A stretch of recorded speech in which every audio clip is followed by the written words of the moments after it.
Greetings everybody from my 2014 Mercedes-Benz GLK 250 BlueTEC with 150,000 miles on it. So I wanted to share my thoughts in general about high mileage cars.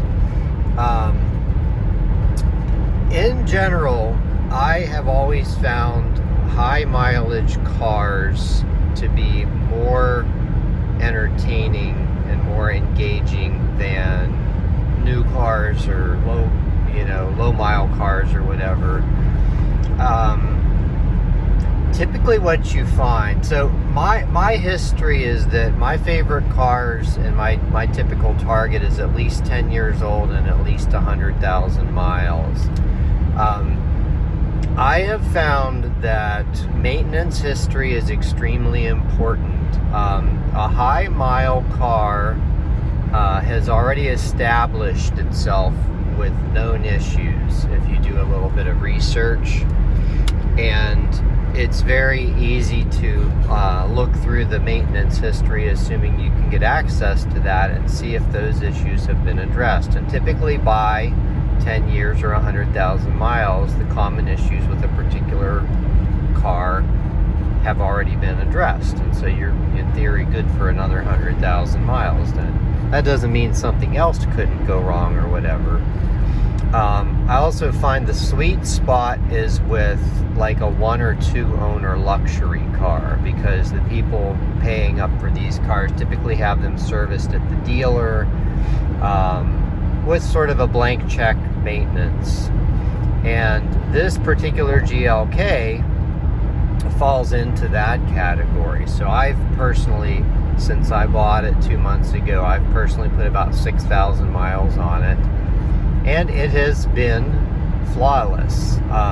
The only thing I'm finding is that there's a little bit of a clunk coming from the front end. I got under the car and looked around under there, and I shook all the suspension components and whatever. I couldn't see anything, and it did recently pass an inspection. So I will eventually get that looked at, but at the moment I don't think it's a serious issue, that the handling is not affected in any way.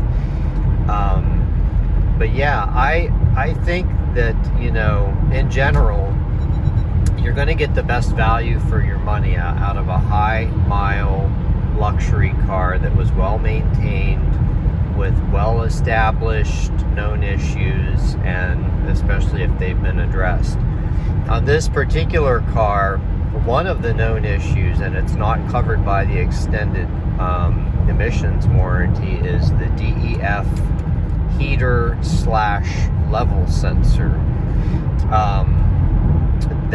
The prior owner had that done at the dealership to the tune of about $2,000, and I knew about that because I had researched it before I bought this car. And when I saw that in the history, I'm like, okay, that's great. That's something I'm not going to have to deal with.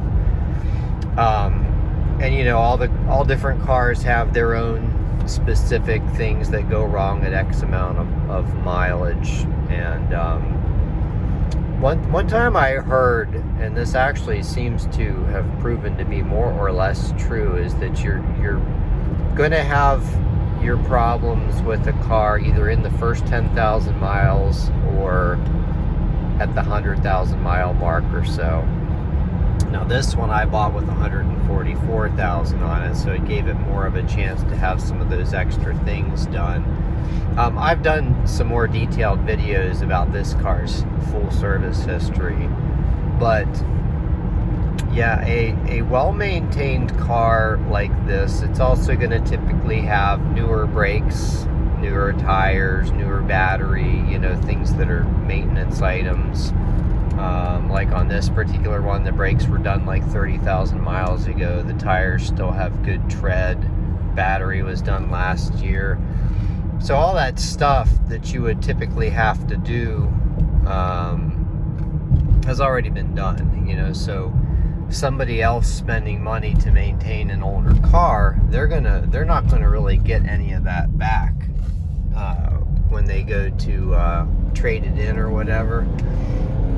It's just more of a sunk cost, and it benefits the subsequent owner.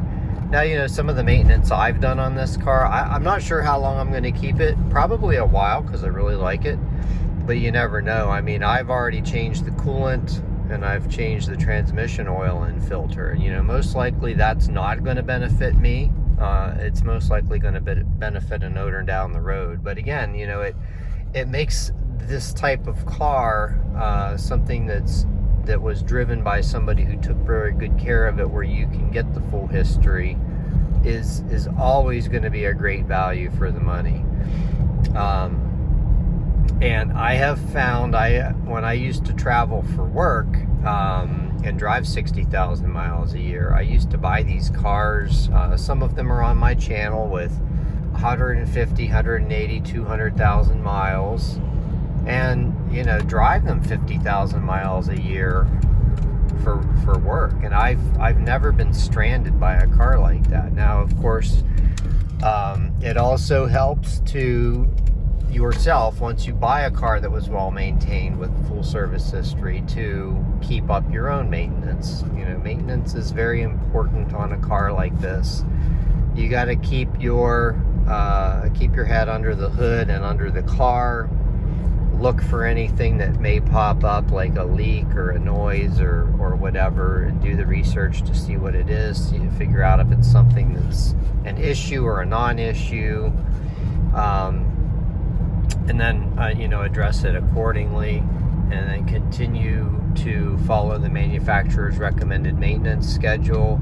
And especially important is to use the correct products. Like this car in particular, with the modern diesel engine, requires a very specific oil specification.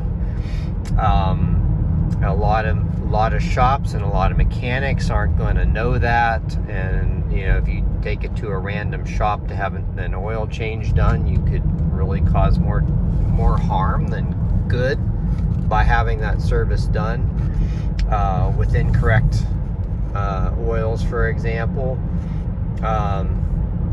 So yeah, in general, just wanted to talk about, you know, my experience with high mile cars, and my argument that they are a really good value if you do your homework.